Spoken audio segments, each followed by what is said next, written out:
Good morning, students. Next question. Figure shows electric field lines in which an electric dipole P is placed as shown. Which of the following statement is correct? ठीक है, तो पहले options पढ़ने से पहले थोड़ा सा इस पार्ट को एनालाइज करते हैं कि ये क्वेश्चन है क्या.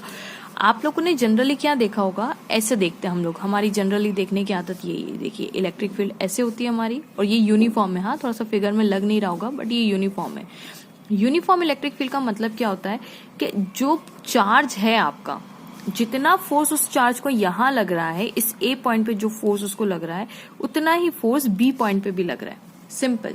फोर्स की वैल्यू सेम है, मैग्नीट्यूड विल बी सेम, खाली डायरेक्शन अलग अलग हुई. मेरा कहने का ये मतलब है कि मान लीजिए अगर यहाँ पे माइनस क्यू है, यहाँ पे प्लस क्यू है, तो ये डाइपोल बन गया कि नहीं बन गया. डाइपोल की डायरेक्शन नेगेटिव से पॉजिटिव. तो ये अभी ये कौन सी कंडीशन है, अगर ये इलेक्ट्रिक फील्ड की ही डायरेक्शन, इलेक्ट्रिक फील्ड हमेशा पॉजिटिव से नेगेटिव की तरफ जाती है. तो आपको सोचिए, पॉजिटिव चार्ज यहाँ है, नेगेटिव, तो ये डाइपोल कौन सी कंडीशन में, स्टेबल इक्विलिब्रियम की कंडीशन में है. Torque is zero, no net force. Okay.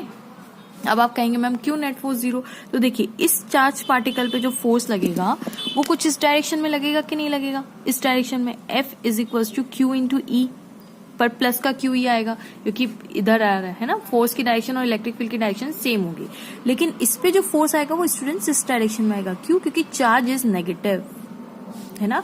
तो ये ऑफकोर्स आप खुद ही सोचिए ना, ये नेगेटिव चार्ज है तो ऑफकोर्स ये पॉजिटिव वाली साइड पे ज्यादा जाना पसंद करेगा, तो इस पे फोर्स ऐसा होगा. तब हम क्यों बोले जब फोर्स लग रहा है इसको इक्विलिब्रियम में, क्योंकि दोनों इक्वल एंड ऑपोजिट होते हैं, इसीलिए स्टेबल इक्विलिब्रियम की कंडीशन है. और ये क्वेश्चन काफी टाइम आए हुए हैं, एनर्जी के बारे में कंसेप्ट पूछा हुआ है, सब कुछ पूछा हुआ है. तो अगर आपको वीडियो अच्छा लगे तो आप इसके लास्ट में आपको कुछ लिंक्स आएगी, वो भी आप जरूर देखिएगा. ठीक है. तो अब ये स्टेबल इक्विलिब्रियम में, अब इस डाइपोल पे कोई नेट फोर्स, नेट टॉर्क कुछ नहीं लग रहा. लेकिन यहाँ पे देखिए, आपको लगता है क्या कि ये इलेक्ट्रिक फील्ड यूनिफॉर्म है? नहीं. आपका इलेक्ट्रिक फील्ड पॉजिटिव से नेगेटिव जा रही है, मैं मना नहीं कर रही, ये पॉजिटिव और यहाँ पे ये नेगेटिव, ये नेगेटिव. लेकिन ये जो पॉजिटिव है ना, ये ज्यादा पॉजिटिव, ये आप समझ नहीं, ऐसे नहीं करते हम लोग, वरना कंफ्यूज हो जाएंगे आप. मैं ये कहना चाहती हूँ कि यहाँ पे इलेक्ट्रिक फील्ड लाइंस काफी पास में, इसका मतलब यहाँ पे फ्लक्स डेंसिटी काफी पास में. तो फ्लक्स डेंसिटी मतलब देखिए, इलेक्ट्रिक फील्ड का आपको नहीं लग रहा है ये पूरा के पूरा क्राउड है, यहाँ पे इतना सारा क्राउड है, जबकि ये दूर दूर जा रही है, यहाँ पे दूर दूर जा रही है. और मैं हमेशा समझाती हूँ कि इलेक्ट्रिक फील्ड की वजह से एफ क्या होता है, जो डेवलप होता है इस फील्ड लाइन की वजह से. इलेक्ट्रिक फील्ड लाइंस किसी भी चार्ज पे फोर्स एक्सर्ट करती है. तो आप सोचिए, ये फील्ड लाइंस काफी दूर दूर है, तो जो चार्ज यहाँ बैठा हुआ होगा उस पे जो फोर्स लगेगा वो कम लगेगा कि नहीं लगेगा, क्योंकि देखिए ये दूर जा रही है, दूर जा रही है, तो इसका मैग्नीट्यूड यहाँ पे कम है एज कम्पेयर टू यहाँ पे देखो ये लाइंस कितनी इस माइनस क्यू के कितनी पास में. अगर ये पास में तो ऑफकोर्स इस पे बेचारे पे फोर्स ज्यादा लग रहा होगा.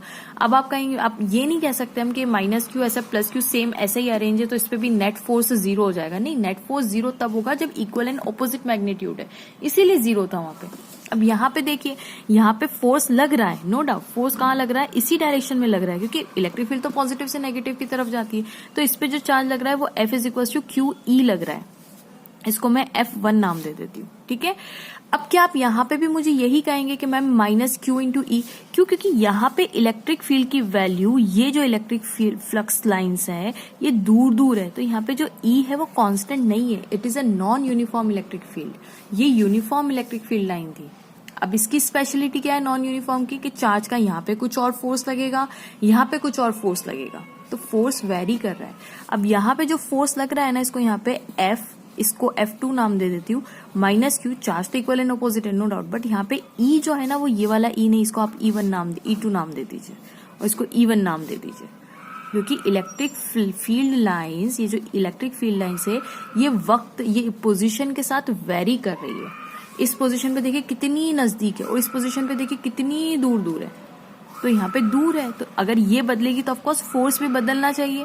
अब मुझे बताइए, क्या मैं कह सकती हूँ कि E2 की वैल्यू ज्यादा होगी E1 से? क्योंकि देखिए यहाँ पे फ्लक्स लाइंस बहुत पास पास में, जितनी फ्लक्स लाइंस पास में होगी इलेक्ट्रिक फील्ड की वैल्यू उतनी बढ़ेगी. इलेक्ट्रिक फील्ड की वैल्यू ज्यादा बढ़ेगी, तो उस चार्ज पे यहाँ पे जो फील्ड लाइंस है वो ज्यादा क्राउडेड है, तो इसका मतलब ये ज्यादा फोर्स इस पे अप्लाई कर रही होंगी.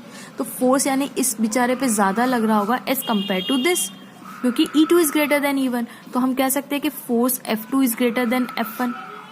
बिल्कुल हम यही कहेंगे। और हमें इससे क्या पता चला, अगर फोर्स ग्रेटर हो गया तो इक्वल तो आया ही नहीं, तो यहाँ पे नेट फोर्स डेवलप हो जाएगा, तो net force F2 minus F1 होगा, which is equal to F net. Correct है, यानी यहाँ पे नेट फोर्स डेवलप हो जाएगा, नेट फोर्स डेवलप हो जाएगा।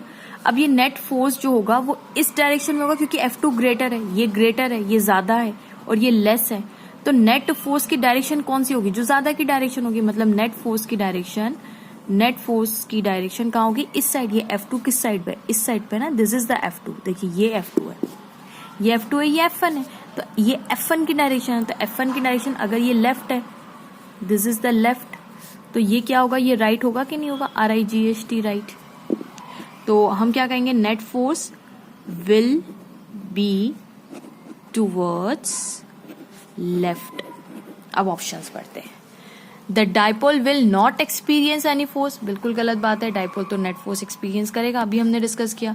B, the dipole will experience a force towards right, right मतलब ये वाली साइड, क्या यहाँ पे फोर्स ज्यादा होगा, नहीं होगा। The dipole will experience a force towards the left, बिल्कुल सही, यहाँ पे फोर्स एक्सर्ट होगा। Dipole will experience a force upward, नहीं अपवर्ड तो कैसे लगेगा, यहाँ पे ऊपर नीचे फोर्स यहाँ लग रहा है तो ऊपर कहाँ से जाएगा, ठीक है। तो हेंस करेक्ट ऑप्शन क्या होना चाहिए, सी इज द करेक्ट ऑप्शन। अच्छा, डी में तो कंफ्यूजन नहीं हो रहा ना, dipole will experience force upward. Upward तो देखिए हमने जो फोर्स निकाला, एक F2 इधर जा रहा है जिसका मैग्नीट्यूड ज्यादा है ना, इस अगर, और एक का F1 इधर जा रहा है, तो जब इन्हीं दोनों को माइनस करेंगे तो इसी लाइन में लाई करेगा ना, इसी लाइन में कहीं ना कहीं फोर्स लाई करेगा, यानी इधर, क्योंकि F2 ग्रेटर है तो ऑफकोर्स नेट फोर्स इसकी डायरेक्शन में लाई करेगा, तो फिर अपवर्ड की तो बात ही नहीं आती यहाँ पे। तो करेक्ट ऑप्शन है सी। सो होप स्टूडेंट्स आपको ये वीडियो पसंद आएगा। Keep sharing, keep watching, keep subscribing. Thank you so much.